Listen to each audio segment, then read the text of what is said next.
Vous écoutez De l'E6 plus Cool, et voici Format court, un enregistrement de courte durée, à l'instar du podcast états-unien Comic Strip Actual Play de la communauté The Gauntlet. Le jeu pratiqué est Monster of the Week de Michael Sands, dans sa deuxième édition révisée par Steve Hickey. Comme son nom l'indique, ce jeu émule la recette télévisuelle du monstre de la semaine.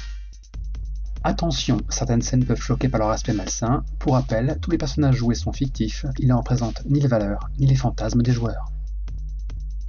Bonjour, je suis Cassandre et j'incarnerai Sarah Morningstar, l'élu. Je suis Volsung et j'incarnerai le gardien. Dis-moi Sarah, que s'est-il passé dans l'épisode précédent ? Dans l'épisode précédent, j'étais sortie vainqueur de mon combat contre Tony, qui s'était fait renverser par Becca dans sa voiture, et dont j'avais éclaté la tête à grands coups de Morningstar. Je me retrouvais donc avec son corps, dont il va falloir que je m'occupe, et ma meilleure amie dans un état proche de la PLS à m'occuper. Ok, mais avant les festivités, nous allons commencer par quelques corvées. Quelles sont tes stats définitives, maintenant que tu n'es plus en mode tutoriel avec +1 partout ? Eh bien, étant donné que j'ai beaucoup bouté de fesses et beaucoup agi sous la pression, j'ai choisi de prendre +2 en cool, +2 en tough, +1 en sharp, -1 en charm et -1 en weird. Ok. Que cela ne te dissuade pas de tenter de manipuler ou d'amadouer ou d'user de magie. Il y a peut-être des chances que c'est des effets rigolos dans la fiction. Ce qui me permettrait de gagner de l'XP. Et ça ne se refuse pas. Les points de chance, on avait totalement oublié jusqu'à leur existence. Ah oui, qu'est-ce que ça fait un point de chance ? Tout personnage de Monster of the Week est doté de 7 points de chance. Quand il crame l'un d'entre eux, il change n'importe quel jet, même s'il vient de le lancer, en un 12, ou alors il peut décider de réduire à néant tout dégât qu'il vient de subir. Si je t'en avais fait part, peut-être que la partie précédente se serait passée différemment. Mais désormais, tu peux compter sur cette monnaie que tu as à ta disposition, sachant qu'elle est étroitement liée à l'un des moves de l'élu, à savoir le move « Je suis là pour une raison ». Tu as une destinée qui est gravée dans le marbre, paraît-il, ce qui fait que tu ne peux pas mourir en fait. Quand tu es censé crever, eh bien, tu as juste à cramer un point de luck, puis tout va bien, le pire est évité. Cependant, si tu venais à épuiser tes stocks, Dieu sait ce qui pourrait se passer. Élu, tu es au centre d'une prophétie, d'un destin qui doit s'accomplir. En quoi ça consiste ? La prophétie parle de la lignée de Sarah Morningstar. Cette lignée est en opposition avec une autre. De leur confrontation au moment de la naissance de Sarah et au cours de sa vie sera décidé le destin de l'humanité. Sera-t-elle sauve ? Sera-t-elle condamnée ? Sarah en décidera. Peut-être aujourd'hui, peut-être demain. À suivre. Ah bah ça promet !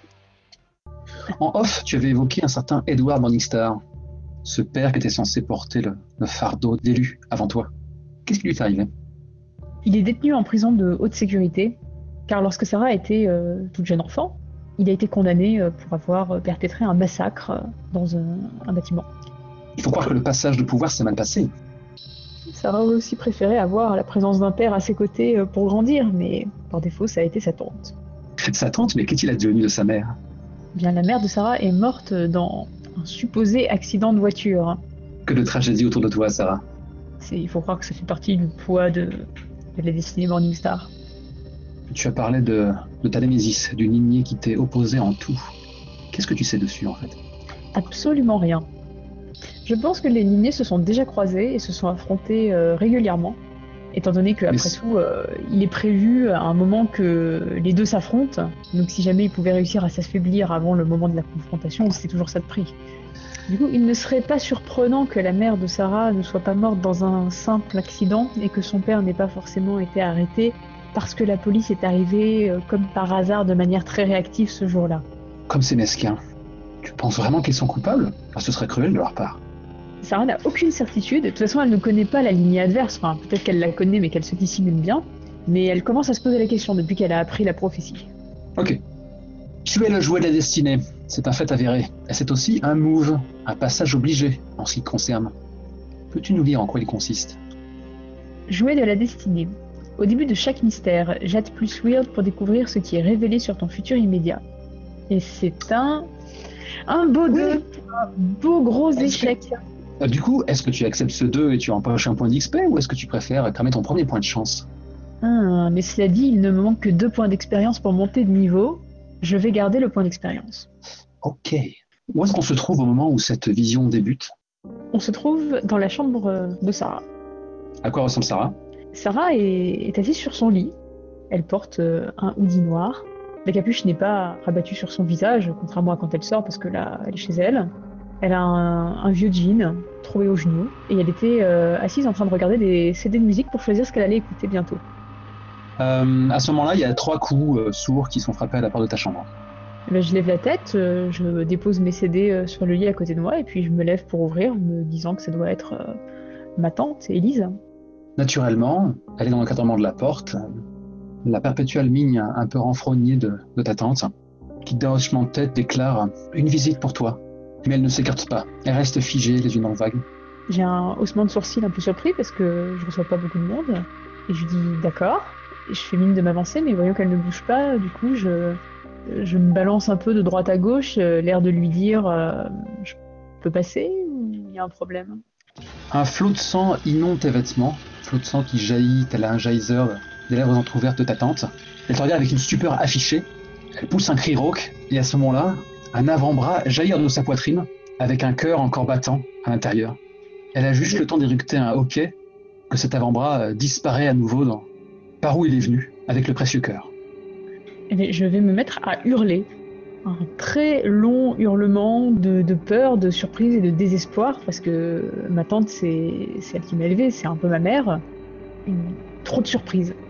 À ce moment-là, tu entends une voix douce qui déclare « Goûte, il est encore chaud ». Et naturellement, derrière, c'est Becca qui a arraché ce cœur et qui est désormais en train de le savourer, et qui te regarde en minaudant, en hochant la tête. « Je ne t'en veux pas d'avoir échoué, tu sais. Il m'a prise, mais je ne regrette rien. » Elle te gratifie d'un petit clin d'œil et derrière elle, tu remarques Tony adossé à un mur avec toujours son expression de mauvais garçon et te fait juste un petit signe de la main. J'espère que c'est une vision, parce que si ça c'est le début du quotidien de Sarah, j'aurais clairement dû claquer mon point de chance. Oh mon dieu. Donc du coup, je reste ébahie de stupeur en fait un instant. Je regarde Becca, je regarde le cœur dans sa main, je regarde en direction de Tony. Et je dis, mais c'est pas possible. Et je m'approche pour saisir Becca par les épaules et la secouer un peu, qu'elle essaie de provoquer une réaction, qu'elle se remémore qui elle est. Elle rit aux éclats en fait devant ta détresse. Ok. Bah, le investigate mystery, ça se fait dans quel type de situation? Parce que là en fait je comprends pas du tout. C'est quand tu enquêtes sur un mystère, quand tu prends la peine de... Ça peut être interroger les personnes, faire du porte-à-porte, ramasser des éléments, interpréter des signes. Vois les émotions, la moralité, tout ceci te pèse tellement. Tant de souffrance pour si peu de récompense. Rejoins-nous, ça ne prend qu'un instant. Nous allons l'apprendre ensemble, n'est-ce pas? Elle a déclaré cela à l'attention de Tony, qui d'un hochement de tête commence à s'approcher de toi. Becca te repousse. Allez, allonge-toi. Ne me dis pas que tu n'en as pas toujours rêvé. Là je marche à reculons, doucement, puis de plus en plus vite, en faisant non. Non, non, non, non, non, non. J'essaie de m'enfuir en fait par la fenêtre de ma chambre, de partir, mais enfin quitte à sauter par la fenêtre encore fermée si jamais j'ai l'impression qu'ils vont agir très vite, mais j'essaie de m'enfuir. Ok. Je réfléchis si j'ai envie de faire durer ce petit jeu plus longtemps. Parce que c'est horrible. D'accord. Et après, là, la seule personne à qui je peux pas coller une baigne, quoi. Je comprends bien. En fait, quand tu te tournes vers les stores baissés de ta fenêtre, tu es surpris de ne voir aucun rayon de lumière, alors que tu devrais être dans l'après-midi à ce moment-là. L'absence de lumière est parfaitement compréhensible puisque y a une couche de terre qui a recouvert ta fenêtre. En fait, tu peux même distinguer des racines et comme qui dirait des vers qui sont en train de se tortiller à sa surface. C'est la panique. Derrière, il y a Becca qui ajoute je ne suis pas dupe, tu sais. J'ai bien remarqué comment tu me regardes. Allez, viens. Qu'est-ce qui te retient dans cette vie-là? C'est pas réel. Sous terre, on dort si bien. C'est un cauchemar. Et je vais essayer d'attraper la lampe, en fait, qui est sur ma table de chevet. Mais où se trouve ton arme d'élu? Elle va être dans son étui à violon qui est ouvert, posé sur mon bureau. D'accord, je suis ravi de l'apprendre. Et du coup, étant donné que je suis en train de paniquer et de chercher du regard quelque chose à attraper pour me défendre, je tombe sur mon arme et d'un pas vif sur le côté, j'arrive devant mon bureau et je la prends et puis je la mets devant moi. Mais on sent bien que je n'ai pas envie de m'en servir, j'ai vraiment envie de maintenir Becca à distance, mais d'essayer de ne pas la frapper surtout. Ok, je pense que Tony a passé un bras par-dessus l'épaule de Becca.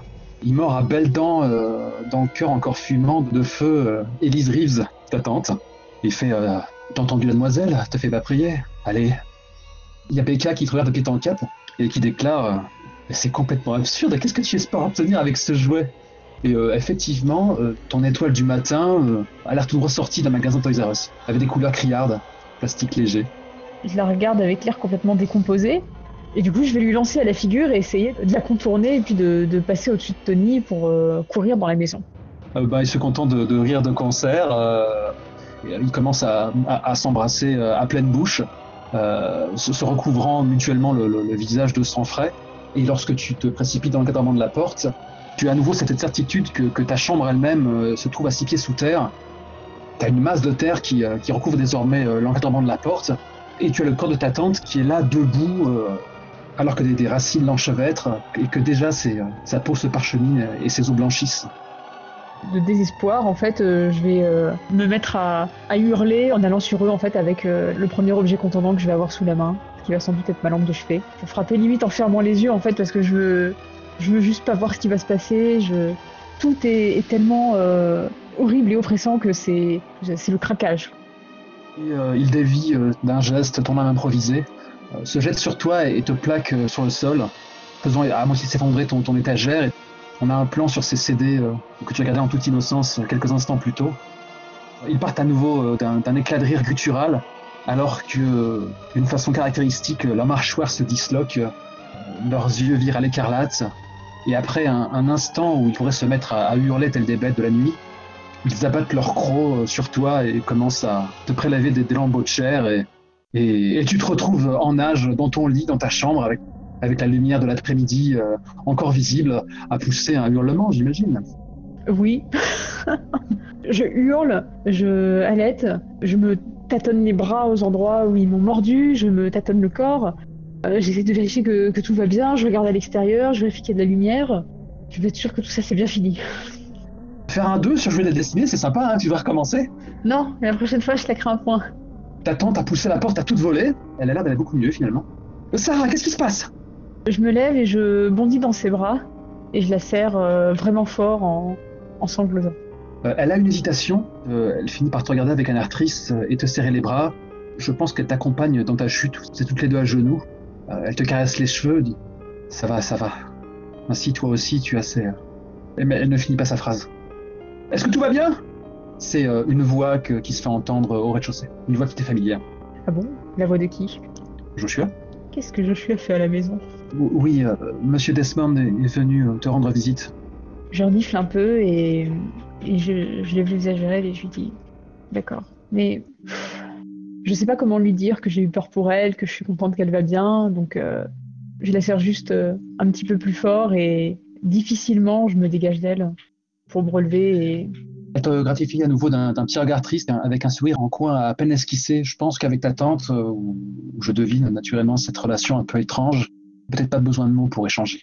Étant donné qu'elle s'occupe de moi depuis que j'ai 5 ans, elle est passée par la phase où forcément je faisais des cauchemars, où j'allais la voir dans sa chambre à 2h du matin en disant qu'il y avait quelque chose qui me faisait peur. Toutes ces petites choses que normalement on fait avec les parents, je les ai fait avec elle. Celui-ci était clairement traumatique, mais je pense que c'est pas la première fois où tu as le sommeil un peu agité. Elle va avoir un hochement de tête, se lever lentement, se diriger vers ta table de chevet, ouvrir un tiroir et en sortir une plaquette d'anxiolytique. Et elle t'interroge du regard. Eh bien, c'était tellement traumatique que je vais hocher la tête et attraper la boîte en me dirigeant vers la salle de bain. Elle reste seule, interdite. Mais du coup, moi dans la salle de bain, je me mets face au miroir, je m'observe, je vois que clairement j'ai de la transpiration dans les cheveux, que j'ai le visage pâle. Ça m'a beaucoup éprouvée et je regarde les cachets dans ma main et je vais faire couler l'eau, je vais m'en mettre un peu sur le visage et puis avec la deuxième coulée, je m'en prends pour boire les médicaments. Ok. Tu entends la voix étouffée derrière de ta tante à nouveau qui déclare « Mais enfin, monsieur Desmond, il ne fallait pas.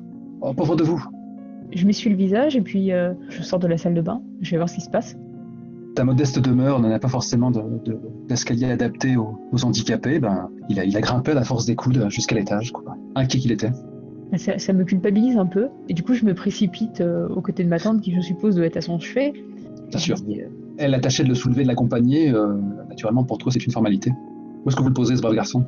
Mais on va redescendre en fait et puis aller à son fauteuil qui doit l'attendre en bas des marches. Ok. Je pense qu'on va se diriger vers le salon autour de la table. Il y a Joshua qui a juste ses lunettes, l'air un peu gêné. Tout va bien, Sarah? Ouais, j'ai fait un cauchemar. Tata, est-ce que tu pourrais nous faire un peu de café, s'il te plaît? Il y a Élise qui acquiesce et qui, du coup, vous donne un peu d'intimité. Et c'est tant mieux, car Joshua aimerait aborder certaines choses avec toi qui ne doivent pas tomber dans les oreilles indiscrètes. Oui, et puis je n'avais pas forcément envie de dire devant ma tante que j'avais rêvé qu'elle se faisait ouvrir la cage thoracique par un vampire. Bref, tante Rive s'éclipse, et tu as devant toi Joshua qui a regagné son fauteuil roulant et qui te regarde avec une vive inquiétude. Et du coup, les yeux dans les yeux, je lui dis... C'était si terrible que ça? Il jette un œil à la dérobée en direction de la cuisine, d'affronter ce vampire? C'était difficile, mais ce cauchemar, c'est encore pire. Tu le vois qui hésite, mais ne voulant pas raviver les blessures, il tente de changer de sujet, et hélas, il a assez peu de sujets joyeux à évoquer. J'ai une petite question, et là c'est moi, gardien, qui te la pose. Comment est-ce que Blake a rattrapé le coup? Qu'est-ce que vous avez fait du corps? Est-ce que vous avez tenté de maquiller ça Philippe Blake est un ancien policier, et en conséquence, il connaît bien les procédures des forces de l'ordre, la manière dont ils vont chercher les corps, et c'est aussi comment il est plus pratique de s'en débarrasser. Du coup, ce que nous avons fait, c'est que nous n'avons pas maquillé ça en accident de voiture, nous avons pris le corps et nous l'avons lesté pour le lancer dans une mare, voire un lac, parce que mare, je pense que c'est pas forcément assez profond. Pourquoi est-ce que vous n'avez pas choisi de tout simplement le faire flamber? Parce que ça fait de la fumée, et puis surtout ça laisse des traces de carbonisation, alors qu'au fond du lac, bien lesté, personne ne verra jamais rien. C'est d'être une belle image. Arrête-moi si je me trompe, mais quand tu as pris place dans le canapé, tu as dû faire quelques vives grimaces, n'est-ce pas? Parce qu'après tout, il y a 24 heures, tu t'es fait marteler comme jamais. À quel point est-ce que je récupère rapidement de mes blessures? Avant que tu puisses débloquer les moves qui te le permettent, il faudrait quand même un petit bout de temps avant que tu t'en remettes. Mais même miséricorde est sans limite, et après tout, on est un petit peu en mode tutoriel, donc on va dire que les blessures que tu as à l'heure actuelle sont là pour le décorum et pour t'attirer la compassion d'un public alarmé. En tout cas, j'ai de nombreux bleus, un peu comme après une séance d'entraînement aux arts martiaux où on aurait été un peu la cible du prof, mais rien de cassé. Du coup, oui, j'ai un peu eu mal, j'ai légèrement grimacé parce que j'ai pas non plus pour habitude de beaucoup montrer quand je souffre, mais les douleurs du combat de la veille se sont rappelées à moi. Joshua a un petit sourire navré et il rajoute j'ose à peine le dire, on dirait que t'es passé sous un train. Je suis passée dans une piscine, je suis passée par une fenêtre, je suis pas passée sous la voiture, mais c'était difficile. Je m'en suis sortie, c'est l'essentiel, et je lui fais un petit sourire, un peu je me la pète, genre tu sais que je suis l'élu, histoire de le faire rire. Oui, je me doute bien. Il est presque un peu rassuré de voir que tu n'as pas perdu ton sens de l'humour dans l'opération. Tu devrais peut-être souffler maintenant et arrêter les patrouilles un petit bout de temps. C'est encore nouveau pour toi, tout ça. À ce moment-là, il y a son regard qui s'illumine. Est-ce que je suis en train de dire que ton fameux pendentif est lové autour de ton cou? Après l'avoir utilisé pour bloquer le vampire, je l'ai effectivement récupéré et rattaché à mon cou. D'accord. Elle a fonctionné? L'amulette? Donc mon sourire s'élargit et je lui dis parfaitement. Là, il a vraiment un rire naturel, spontané qui lui vient. Il se reprend aussitôt alors que Élise revient avec un plateau et une tasse pour chacun. Merci Tata. Elle te gratifie d'un petit sourire poli. Petite question comme ça.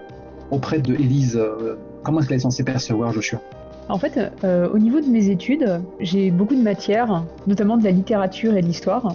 Et du coup, Joshua, étant donné qu'il est antiquaire et qu'il a fait aussi des études qui l'ont amené à avoir beaucoup de connaissances sur ces domaines, se présente comme étant un professeur particulier. C'est donc l'excuse scolaire que tu as choisie. Tout à fait. Après cela, Élise va passer à l'étage et ne tardera pas à revenir avec ton nécessaire de travail. Elle vous aura laissé une table dans le salon pour que vous puissiez étudier en toute tranquillité. Du coup, elle va passer déposer les affaires à côté de moi. Moi, je vais renverser ma tête en arrière pour la regarder et je vais lui dire merci Tata, on va bien travailler. J'espère bien. Et puis, je jette un regard à Joshua sur le côté, l'air de dire oui, effectivement, on a beaucoup de choses à travailler. Du coup, si on fait un petit montage pour indiquer le temps qui passe et qu'on s'attarde un petit peu sur votre étrange duo studieux, qu'est-ce qu'on peut voir? On va voir que Sarah pose beaucoup de questions, parce qu'elle a énormément à apprendre sur le sujet du monde occulte. Joshua a une vraie posture d'expert. D'expert qui par contre semble un peu frustré de ne pas pouvoir aller sur le terrain. Il a l'air de beaucoup rêver, à se projeter à comment les choses se passent pour Sarah, comment est-ce que c'était au niveau de son combat, quoi est-ce que ça ressemblait. Lui visiblement il a beaucoup lu sur tous les sujets occultes, notamment sur les vampires, mais jamais été confronté à quoi que ce soit lui-même. Donc il y a cette espèce de complicité maître-élève, mais qui va dans les deux sens en fait. Autant Joshua est le dépositaire de la connaissance, autant Sarah est un peu le dépositaire de l'expérience pratique, même si elle est faible. Ok. Et j'imagine que M. Desmond ne t'a jamais déclaré comment il avait perdu l'usage de ses jambes. On n'en a pas vraiment parlé, j'ai pas osé lui poser la question. Quel mystère insondable, s'est-il jeté dans la gueule du loup? Bref. J'imagine bien la table qui est recouverte de manuels scolaires, mais qui ne servent qu'à cacher des grimoires plus occultes qu'on ne peut trouver que dans des boutiques excessivement spécialisées. Notamment la boutique de Joshua. Heureusement, Miss Reeves ne vous flique pas, ce n'est pas le genre. Tu vas enchaîner sur quoi dans la soirée? T'as pas un job, toi, pour arrondir tes fins de mois? Si, tout à fait, je suis serveuse. Et c'est effectivement un des soirs où je travaille. Mais où donc? À quoi ressemble cet endroit merveilleux? Il s'agit d'un dîner sur la route, à l'américaine, où on sert des burgers, du café, et à peu près tous les trucs classiques qu'on peut souhaiter trouver sur le menu d'un dîner américain. Meat Pie. Quel est le nom de cet établissement? C'est le Plus Cool Diner. Ok, je suis flatté au plus haut point. Le palmarès de personnages hauts en couleur que nous avons défini avant de commencer la partie est visiblement il n'y a plus grand monde qui ne soit inconnu, si ce n'est un certain Dan Parker. Qu'est-ce qu'il fait ce garçon au sein du dîner? Eh bien, c'est mon manager. Ce n'est pas le responsable du diner, c'est un peu le numéro 2, mais c'est lui qui me colle tout le temps aux fesses pour me dire que la table numéro tant attend d'être servie alors que je viens de prendre sa commande il y a 30 secondes, que le café, il faut en refaire, que remets ton tablier droit, attention à ta coiffure, enfin, tout le temps être sur mon dos, et toujours en mode très speed. On a l'impression que le monde va s'effondrer si c'est pas fait dans la demi-seconde. Ah là là, son univers est très réduit et quelque part c'est une chance. Bienvenue au Plus Cool. On a donc un plan sur sa bonne vieille trône de Dan Parker, qui a toujours l'air échevelé, même s'il prend la peine de se mettre un coup de brosse, et qui accueille des clients totalement quelconques et anonymes, avant de leur pointer une table avec un sourire émail diamant. Et dès l'instant où tu arrives peut-être par une porte de service, est-ce que tu es en retard, par hasard? Quand bien même tu ne le serais pas, il te regarde tout de suite courroucé et trace sur toi comme une flèche. J'amorce un mouvement pour lever les yeux au ciel et puis je me dis que ça va être pire, donc je le réfrène. Et je lui fais un sourire un peu forcé. Bonsoir, monsieur Parker. Bonsoir, jeune Morningstar. Il a toujours une expression un peu bizarre quand il doit articuler ton nom de famille haut en couleur. Direction le vestiaire. Ces plats ne vont pas se servir tout seuls. Oui, monsieur Parker. Et je retourne. Je me dirige vers mon vestiaire en me disant intérieurement que si ça pouvait être lui ma némésis, histoire que j'ai une bonne raison de lui en coller une, ça serait pas plus mal. On a donc ce flash où, il te fait face avec une longue âme effilée et une gabardine flottant, noire comme la nuit. Ce jour devait arriver, Morningstar, prépare-toi à mourir. Et je pense que tu as un sursaut alors qu'on referme ton casier à côté de toi et que tu dois avoir un copain ou une copine qui lui aussi prend son shift un peu tard. Ça va être Caleb. Ah. Et à ce moment-là, alors qu'il est très vite en train d'enfiler son uniforme à l'effigie du Plus Cool Diner, il marmonne. Je sais pas ce que t'as fait à Parker, c'est dingue quand même. Je veux dire, je suis genre arrivé 30 secondes avant toi et il m'a rien dit. Non mais tu sais bien qu'il est tout le temps comme ça avec moi. Je sais pas si c'est les tatouages qui lui plaisent pas ou... Enfin bref. Il doit penser que ça fait mauvais genre.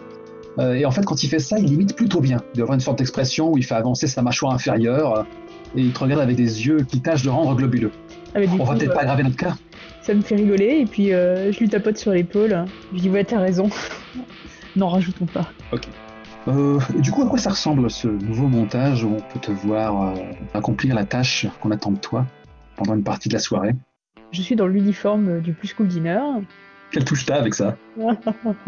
C'est super moche. Alors déjà, il est rouge. Bien sûr, rouge et jaune, non? Ketchup et moutarde. Ouais, mais non, en rouge et blanc. Ah. Ça doit pas être trop ketchup et moutarde. Et une petite casquette. Ok. Donc je suis là avec ma casquette, avec mon bloc-notes, et puis je vais au niveau des tables du coin à gauche de l'établissement, sachant que Caleb lui prend le coin à droite. Et je vais à chaque table, je passe et je dis bonsoir et bienvenue au Plus Cool Diner. Je suis Sarah, votre serveuse. Qu'est-ce qui vous ferait plaisir ce soir? Et je pense qu'en fait, on a un plan suivant où tu es en cuisine et t'as Dan qui est en train de déclarer un peu d'emphase. Que diable! Et t'as tout de suite un plan suivant où tu as une octogénaire avec des lunettes à triple foyer qui déclare « J'ai beaucoup de mal à lire le menu, vous pourriez me le lister s'il vous plaît ?» Et on me voit attraper avec un sourire complètement crispé le menu. Alors, On peut bien imaginer la scène où ça continue comme ça, en train de limite hurler le truc parce qu'elle est un petit peu sourde aussi. Ouais. Je me demande en fait, et alors que tu passes dans un couloir, il y a une collection de photos des employés du mois, et qu'il doit y avoir des caméos des différents podcasteurs que DD6 Plus Cool a pu accueillir pendant sa carrière. Et à ce moment-là, il y a ton téléphone qui vibre. Ouais, il vibre dans la poche de mon tablier, du coup je termine de prendre la commande un peu rapidement à la table où j'étais, je vais sur le côté dans un coin où je sais que Parker ne regarde pas en général, et je sors mon téléphone pour voir ce qui se passe. Tu as cette voix grave de baryton qui est celle de Blake.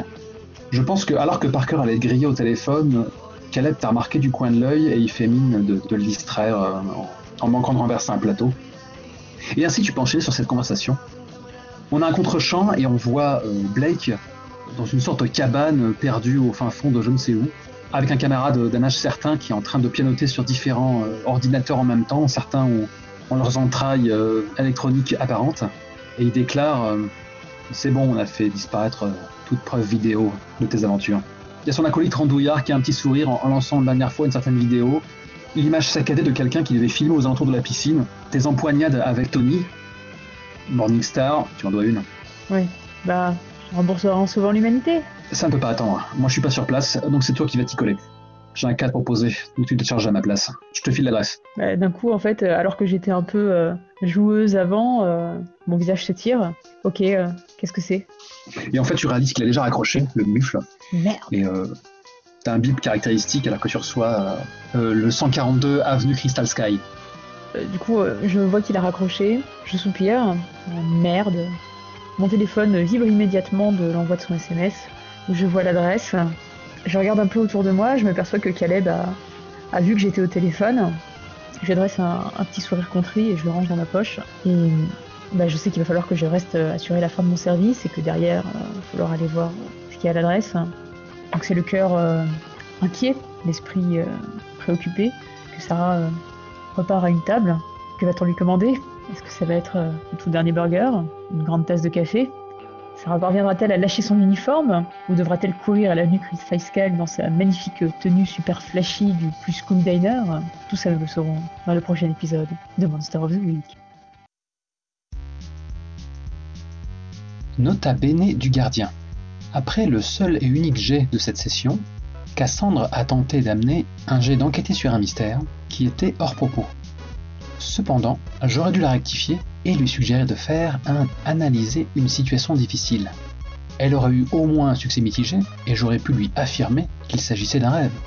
Ce qui lui aurait autorisé un +1 derrière sur un jet d'agir sous la pression pour se réveiller et quitter bien vite ce cauchemar. Pauvre Sarah et vilain moi. Je scroll. 2d6 plus scroll. Yeah! Celle-là, je l'ai gardée! Je viens de lancer la playlist Fear. Il était temps. Oh là là, mon dieu. Bah c'est trop difficile. Qu'est-ce que tu veux faire dans un cauchemar pareil, quoi? Je ne sais pas. Est-ce que tu es le patron du Plus Cool Diner? J'ai pas osé aller jusque-là. ça suffit déjà, ce ego trip permanent, car de toute façon cette chaîne ne sert qu'à ça. Flatter mon ego.